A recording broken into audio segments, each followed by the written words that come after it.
Channel 5 Network. This is MorningLine with Nick Beres.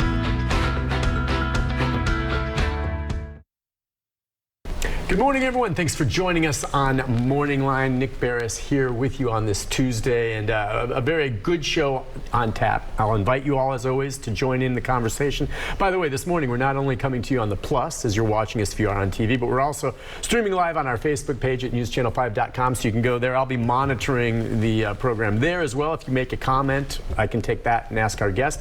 This morning we are joined by Davidson County District Attorney Glenn Funk. Good morning to you, sir. We haven't seen you in a while. Good to see you. Thank you for coming on, and he's agreed to periodically come on the program, sometimes just to talk about what's happening, and the DAs are always very busy, but also sometimes with regard to certain issues. I know this morning, one reason you've wanted to come on is to discuss how abortion cases, if they come up, will be handled in Tennessee. We all know that the trigger law took effect after the Supreme Court's decision here in Tennessee back in August, and here you are joining us in October. Initially, when that decision came down from the U.S. Supreme Court, you issued basically just a statement, but beyond that, didn't say much. And you and I even talked, and you said, Nick, I'm not ready now. I need to get a handle on how all this is going to play out. So why today? Why now do we talk about it? Well, here it is October. This law's now been in effect since August, but there's still a lot of misinformation out there. And one of the benefits of coming on a show that has the reach that your show has is that you're able to perform the proper news function of educating the public. So we need to know, as a state, as people in this who watch this show, what is the law, right? Okay. And there's a lot of folks that don't understand what the law is, and so I'd like to be able to start by just talking about what the law is. We'll get into that. And so right at the top here, I know there's people maybe watching right now are saying, well, I think we understand what the law is. Tennessee has one of the most restrictive trigger, laws that went into effect after the Supreme Court's decision. And for a lot of people, they're going to sit there, regardless of how they feel about the abortion issue, on their face, they're saying, yeah, the law is now, abortion is illegal. And in Tennessee, there are no exceptions, except maybe in the case, and there's some gray area there on to save the life of the mother. But beyond that, it's illegal. So, General, you know what the law is? What are you talking about? Well, a lot of times folks don't really know exactly what the law is. For instance, when does life begin? Right? Some states, they say 6 weeks. State to state. Some states, they say, well, it's when the fetus becomes viable, meaning it could, doctors can keep it alive outside the womb. In Tennessee, though, our legislature has said that life begins at conception. And so conception means when the egg is fertilized by the sperm.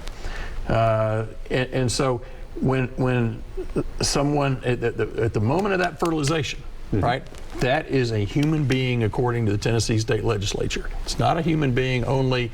Historically, it used to be when the baby passed through the birth canal and drew its first breath. That was the historical concept of when is the life in being.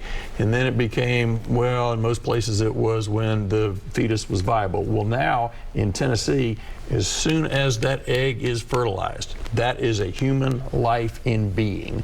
And so makes sense then that if we define human life that way, that abortion would be illegal right from the very beginning, which has certain implications, right? What about the morning after pill, right? I mean, that is what the morning after pill, you take that within 48 hours, and then it keeps the egg from becoming implanted.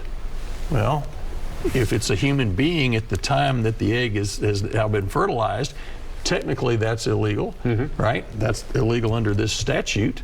And so are we still going to be able to have pharmacies sell the morning after pill? Can you get that from your doctor? Well, if you take that and you had in fact had a fertilized egg, then that's an abortion.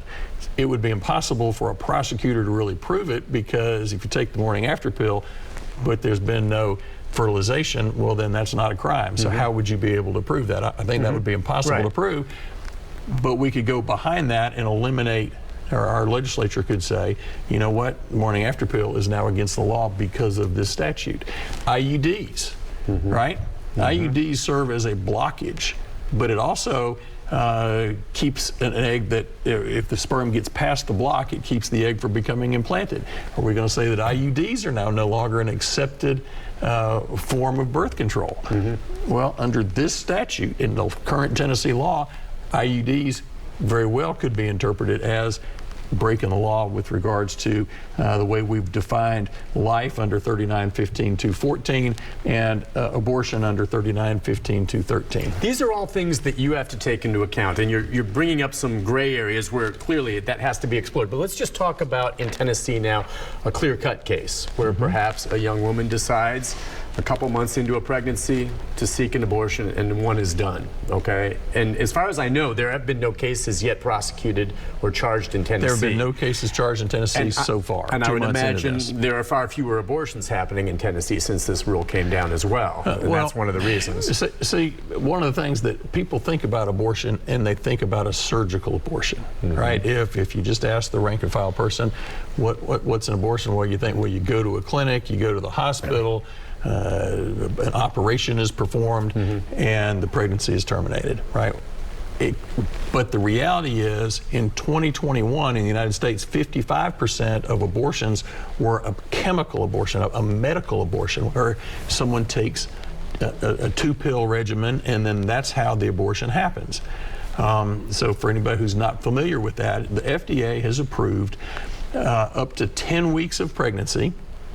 Most doctors would say it's up to 11 weeks pregnancy, but the FDA has actually approved it through 10 weeks.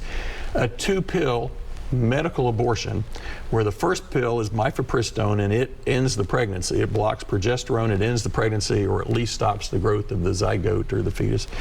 And then the second pill is misoprostol, which causes the contraction, the cramping, the bleeding, and the discharge.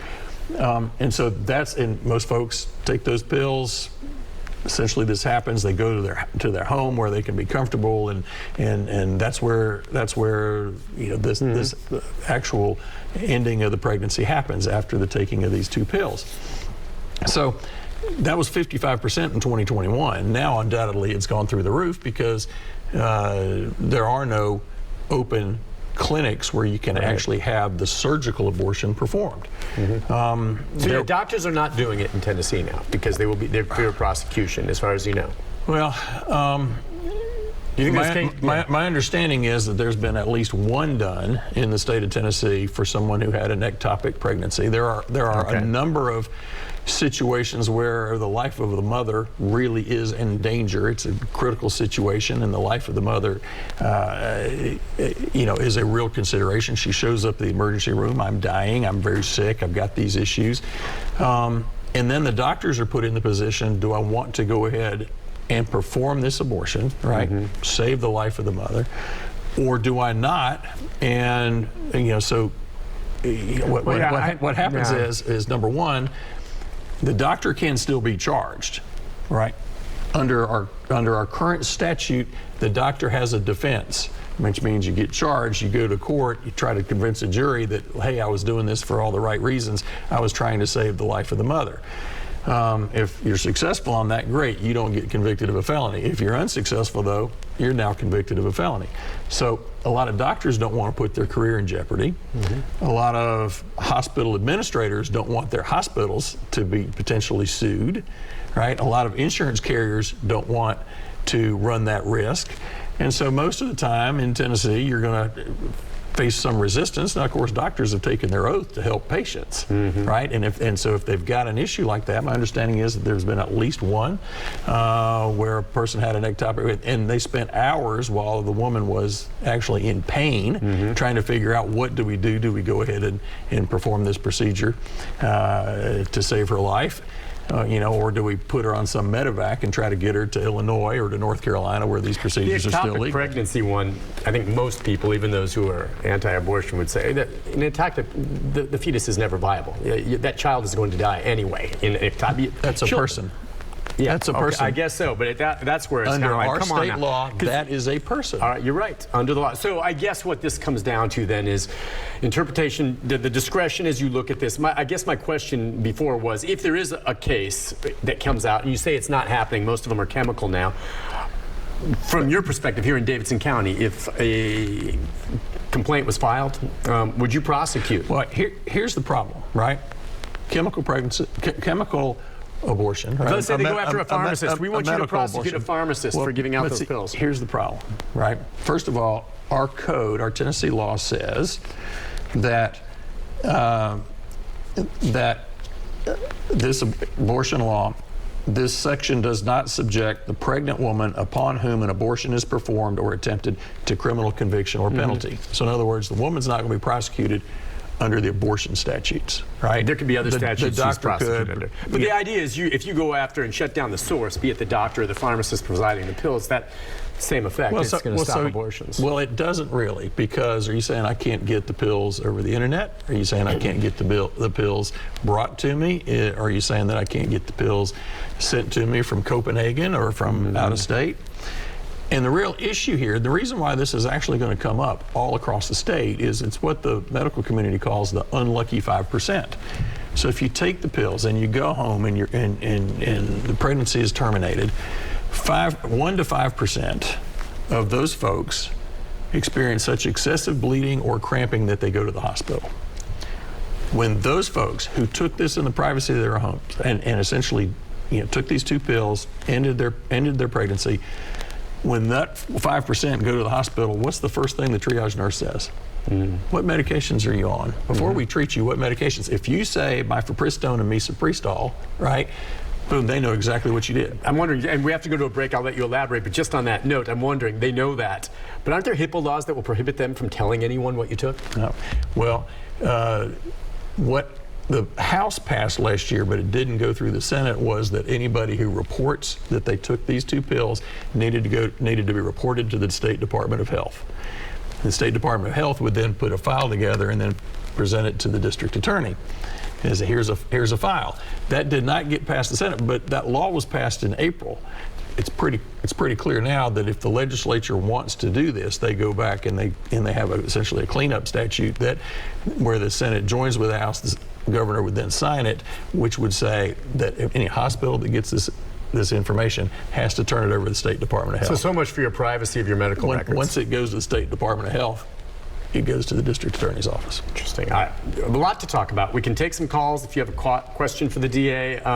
We'll get into more about how and by the way, you're speaking this evening to, or is it this week, to DA's conference? To the district attorneys across the state. So you're all talking about this. Right. I bet. All right, we'll take a break, talk about what he's going to share with them, his thoughts here in Davidson County, and maybe what other DAs think, and we'll look at some of your comments on Facebook as well. Stay with us. We'll be right back.